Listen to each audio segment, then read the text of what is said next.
Hello, നിങ്ങൾക്കെല്ലാവർക്കും എൻ്റെ പുതിയൊരു വീഡിയോയിലേക്ക് ഒരുപാട് സ്നേഹത്തോടെ വീണ്ടും സ്വാഗതം. ഇന്ന് ഞാൻ നല്ല ഹെൽത്തി ആയിട്ടും ടേസ്റ്റി ആയിട്ടും റവയൊക്കെ കൊണ്ട് ചെയ്യാവുന്ന നല്ലൊരു നീർദോശയുടെ റെസിപ്പിയാണ് ഇന്ന് ഞാൻ നിങ്ങൾക്ക് വേണ്ടി ഷെയർ ചെയ്യുന്നത്.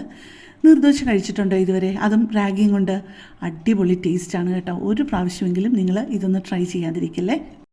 ശരിക്കും എനിക്ക് റാഗി എന്ന് പറയുന്ന ഒരു കാര്യം എനിക്ക് ഇഷ്ടമേ അല്ല. പക്ഷേ ഞാൻ ഈ രീതി തയ്യാറാക്കി കഴിഞ്ഞ് കഴിഞ്ഞപ്പോഴേക്കും എനിക്ക് ഭയങ്കരമായിട്ട് ഇഷ്ടപ്പെട്ടു കേട്ടോ. എനിക്കെന്നല്ല, ഞങ്ങൾക്ക് 3 പേർക്കും ഇഷ്ടപ്പെട്ടു. അപ്പോൾ നമുക്ക് ഇതെങ്ങനെയാണ് തയ്യാറാക്കുന്നതെന്ന് നോക്കാം. ഇപ്പോൾ ആദ്യം ആ പാത്രത്തിലോട്ട് ചേർത്ത് കൊടുത്തത് 1/2 കപ്പ് റാഗിയുടെ പൊടിയും 1/4 കപ്പ് റവയും 1/4 കപ്പ് അരിപ്പൊടിയുമാണ്. ഇടിയപ്പത്തിൻ്റെ പൊടിയാണ് ഞാൻ ചേർത്തത്. ഇപ്പോൾ ചേർക്കുന്നത് 1/2 ടീസ്പൂൺ ഉപ്പും 1/4 ടീസ്പൂണിൻ്റെ പകുതി, അതായത് ഒരു നല്ല 2 നുള്ള കായപ്പൊടിയും 2-3 ടേബിൾ സ്പൂൺ മല്ലിയില കുഞ്ഞായിട്ട് അരിഞ്ഞതും 1 കപ്പ് വെള്ളവും കൂടിയാണ് ആദ്യം ഒഴിക്കുന്നത്. 1/4 കപ്പോ 1 കപ്പോ വെള്ളത്തിൽ കൂടുതൽ ആദ്യം ഒഴിച്ചു കൊടുക്കരുത് കേട്ടോ. മൊത്തം നമുക്ക് 2.5 കപ്പ് ആവശ്യമുണ്ട്. പക്ഷേ ആദ്യമേ എല്ലാ വെള്ളവും കൂടെ ഒഴിച്ച് കൊടുത്തു കഴിഞ്ഞാൽ കട്ടയില്ലാതെ നമുക്ക് മിക്സ് ചെയ്തെടുക്കാനായിട്ട് പാടായിരിക്കും. ഇപ്പോൾ കണ്ടോ, കട്ടയില്ലാതെ എടുത്തിട്ടുണ്ട്. ഇപ്പോൾ ഒരു വലിയ ഉള്ളിയുടെ പകുതി കൊത്തിയരിഞ്ഞ് ചേർത്തിട്ടുണ്ട്. 2 പച്ചമുളക് വളരെ പൊടിയായിട്ട് കൊത്തിയരിഞ്ഞ് ചേർത്തിട്ടുണ്ട്. വളരെ ചെറിയൊരു കഷ്ണം ഇഞ്ചി, ഒരു 1/4 ഇഞ്ചിൻ്റെ ഒരു കഷ്ണം ഇഞ്ചി കുഞ്ഞായിട്ട് അരിഞ്ഞിട്ടുണ്ട്.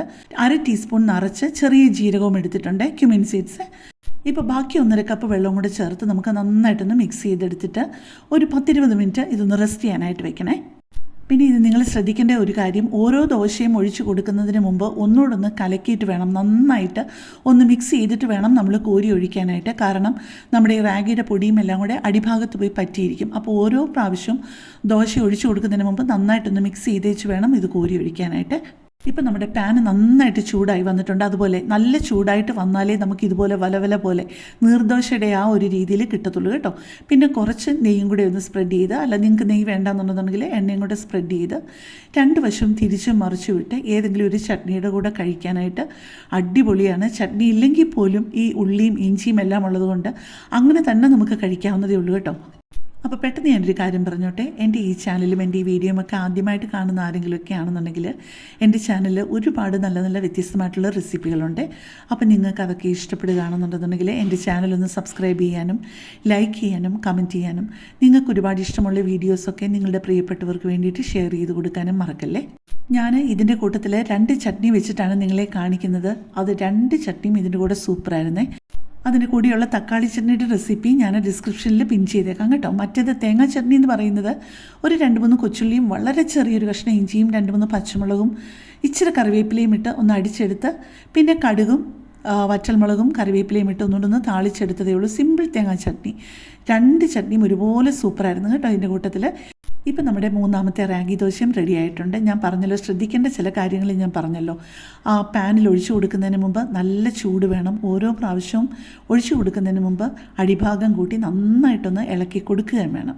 ഇത് 2 കാര്യങ്ങളെ ശ്രദ്ധിക്കാനുള്ളൂ. വളരെ ഈസിയാണ് കേട്ടോ ഇത് തയ്യാറാക്കിയെടുക്കാനായിട്ട്. പിന്നെ നിങ്ങൾക്ക് ഇതിനകത്ത് വേണമെന്നുണ്ടെങ്കിൽ ഗ്രേറ്റ് ചെയ്ത ക്യാരറ്റോ വളരെ തിന്നായിട്ട് മുറിച്ച ക്യാബേജോ കുറച്ച് കറിവേപ്പിലയും കൂടെ ഒക്കെ നിങ്ങൾക്ക് ചേർക്കാവുന്നതേ ഉള്ളൂ. ഞാൻ കറിവേപ്പില ചേർത്തില്ല എന്നുള്ളതേ ഉള്ളേ.